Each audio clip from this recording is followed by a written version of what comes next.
Olá, alunos do quarto ano, meu bom dia a todos vocês, né? Então, meu boa tarde, você que vai me assistir à tarde, boa noite, você que vai me assistir à noite, não é? Porque às vezes a videoaula você assiste na hora que dá, não é verdade? Na hora que o papai ou a mamãe pode para poder ajudar vocês, não é verdade? É sim. Então, meu bom dia, boa tarde, boa noite para vocês, tá certo? Sejam bem-vindos a mais uma manhã de estudo, a mais uma manhã de aula de ensino religioso, tá certo? Que bom que você está aqui novamente comigo, que bom que você veio se fazer presente hoje na nossa aula para mais uma manhã, para mais um dia, não é? Que Deus nos dá, não é verdade? Isso mesmo. E aí, você está bem? Espero que sim, né? Tia Luciana, estou bem, graças a Deus. Sua família está bem, graças a Deus, não é? Agradeça a Deus por tudo isso que está acontecendo na sua vida no dia de hoje. Tudo. Professora, mas hoje eu amanheci com dor de cabeça, minha mãe amanheceu, agradeça, tá certo? Minha mãe hoje estava meio assim, estressada, meio chateada, porque é um trabalho de agradeça. Hoje minha mãe estava tão calma, tia Luciana, agradeça. Tá certo? A gente tem que agradecer a Deus por tudo, tá bom? Então hoje nós vamos iniciar mais uma manhã de aula, né? De conteúdos novos conhecimentos. E a gente sempre começa a nossa aula fazendo o quê? As nossas correções. É? É. A gente sempre começa a nossa aula fazendo as nossas correções. E na semana passada, a gente viu na nossa página 60 e 61, foi? A gente viu aí, ó, nessa página 60 e 61, que foi a atividade de casa, foi? Onde dizia o seguinte, onde falava aqui desse manto tupinambá, o manto tupinambá, que pertencia à etnia indígena, que hoje está no museu de onde? Lá da Dinamarca. Ele se encontra no Museu de Arte da Dinamarca. Então você teria que observar, né, todas as informações que a gente viu na aula passada, você teria que ler novamente, que é para a gente poder fazer a nossa atividade, tá bom? Na primeira questão, pergunta o seguinte: do que é feito o manto tupinambá? Até você observando aqui, né, ó, ele é feito de quê? Então você vai colocar aí, certo? Vamos lá, o manto tupinambá, ele é feito de quê? Primeira questão. O manto tupinambá é feito de penas. É feito de penas.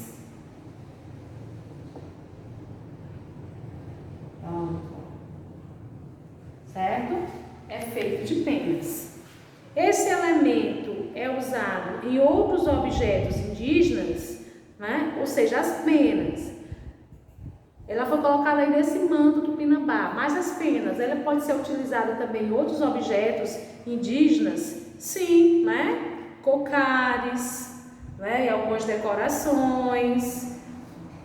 Então você vai e coloca, ó. Pode ser utilizado, não pode ser usado em cocares, vestuários, né? Pronto. Tá bom? Já na segunda questão, pergunta o seguinte, ó. O que é que você acha? O manto tupinambá deveria voltar ao Brasil? O que é que vocês acham? Por que vocês acham? Sim ou não? Não é? O manto deve voltar ao Brasil. Por quê? Por causa da sua importância cultural? Né? Será que seria interessante voltar aqui ao Brasil por causa disso, né? Não só para o povo tupinambá, mas também para todos os brasileiros. Será que seria importante? Então, você coloca aí sim, você justifica, né? E não, se você não quer, pode deixar lá mesmo. Você também tem que justificar porque você não, né?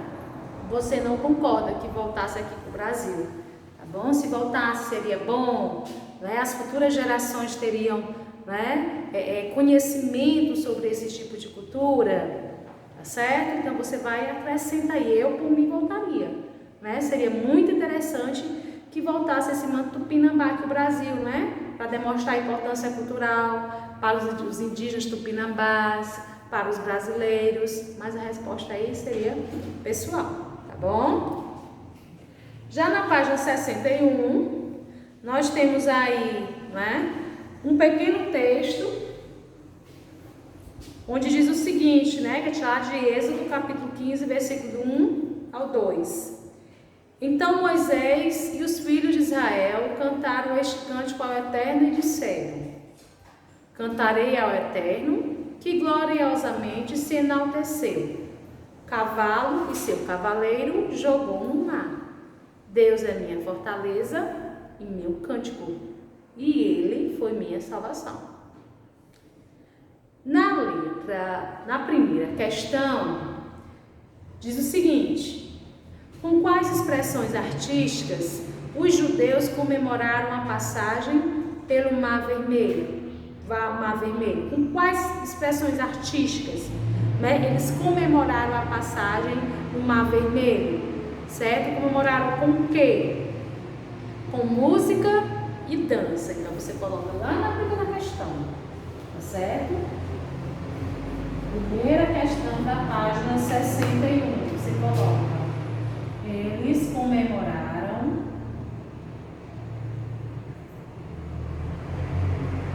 com músicas e danças.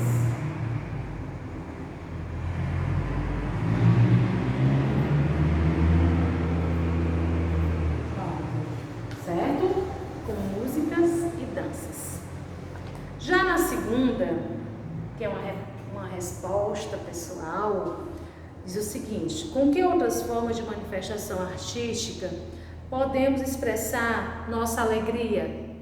Além da dança, da música, que outra manifestação artística a gente pode expressar nossa alegria? Através de quê? De uma pintura, de uma escultura, não é? A gente pode, de uma poesia, de uma arte gráfica, a gente pode expressar também por meio dessas, né, manifestações artísticas aí, tá certo? Então você coloca aí, bem pessoal, essa segunda questão, tá certo?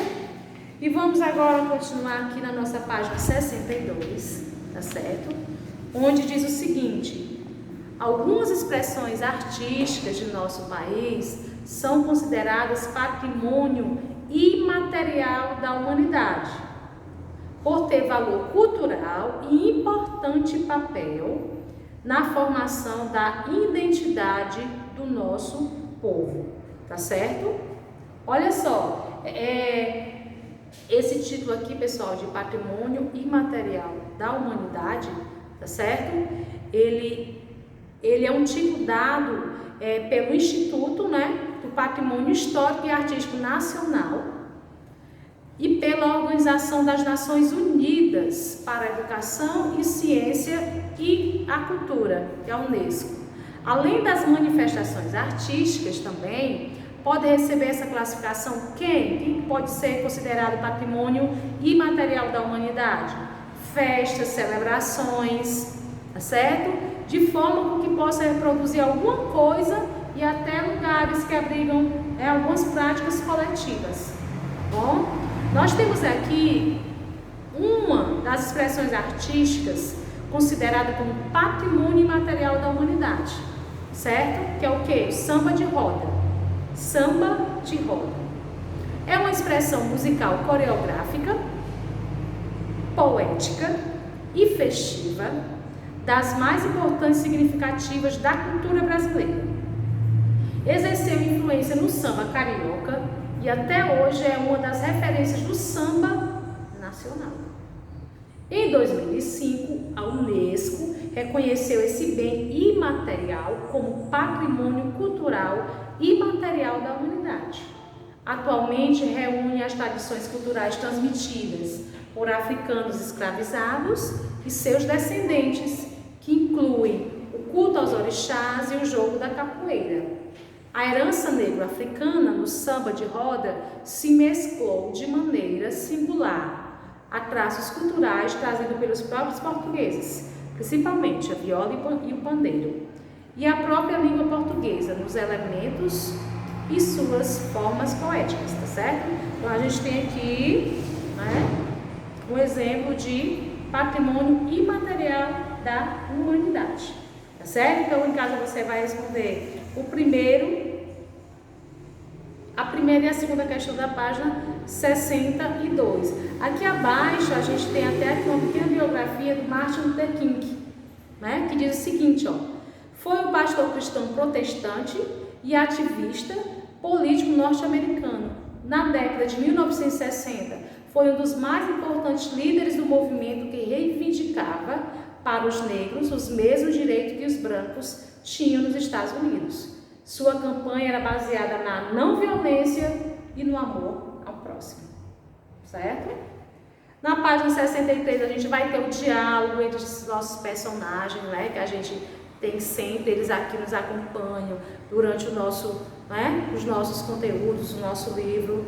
Nos templos e espaços sagrados, pessoas de diferentes tradições religiosas buscam se aproximar do transcendente e reforçar a sua fé. O que é que eles falam? O que é que eles estão dialogando? Bom, a menina diz o seguinte: quando eu vou ao templo budista com minha família, eu me sinto em paz. É um lugar muito tranquilo e cercado pela natureza. O rapazinho do meio diz o seguinte: na sinagoga eu aprendo muitas coisas. O rabino fala sobre temas interessantes e nos ensina o que está no Torá, na Torá. Na mesquita fazemos as orações todos juntos. Sinto que faço parte de uma grande família. Eu já visitei um templo budista em uma viagem com os meus pais. Você gostaria de visitar a sinagoga que eu frequento? Mas, então nós podemos, né? Então você vê aqui, né, a conversa que eles estão tendo, né? De diversas tradições religiosas. Estão observando essas diversas tradições religiosas.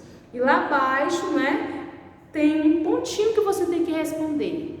Onde ele diz o seguinte: você gostaria de saber como é o ambiente nos locais sagrados das diversas religiões religiosas? Por que a mim ficou surpreso com o convite? Né? O menino convidou a mim, né, para ir conhecer lá o templo dele, né, a sinagoga, chamou, e o Amin ficou, né, assustado, né? Mas então nós podemos? Então aqui você vai, né, você vai fazer de conta que é o Amin. Nesse pontinho você vai responder: você gostaria de saber como é o ambiente nos locais sagrados das diversas tradições religiosas? Certo? Então você responde aí na página 63. E na página 64, tá certo? Para encerrar esse nosso capítulo, a partir do que você estudou, produz uma imagem, né? Um desenho, pode ser uma colagem, uma pintura, que ajude a transmitir a mensagem que expressa no título deste módulo: a igualdade na diferença. Então aqui você vai ilustrar, né, ó, aqui, a igualdade na diferença, tá certo? Então aqui você vai expressar o que? Vai representar diversas, né, maneiras de manifestar a sua fé, tá certo? Você coloca aí, ó, tá bom? E na próxima aula a gente vai corrigir essa atividade todo mundo junto. Mande pra mim, tá certo? A imagem que você vai fazer, o desenho, a colagem, tá certo? Fica à vontade para você poder responder essa questão. E na próxima aula nós estaremos aqui de novo, se Deus quiser, para fazermos as nossas correções, para tirarmos as nossas dúvidas, para aprendermos coisas novas, tá bom? Então que vocês tenham um dia abençoado, um abraço na família de vocês, um abraço carinhoso em cada um de vocês e fiquem com Deus.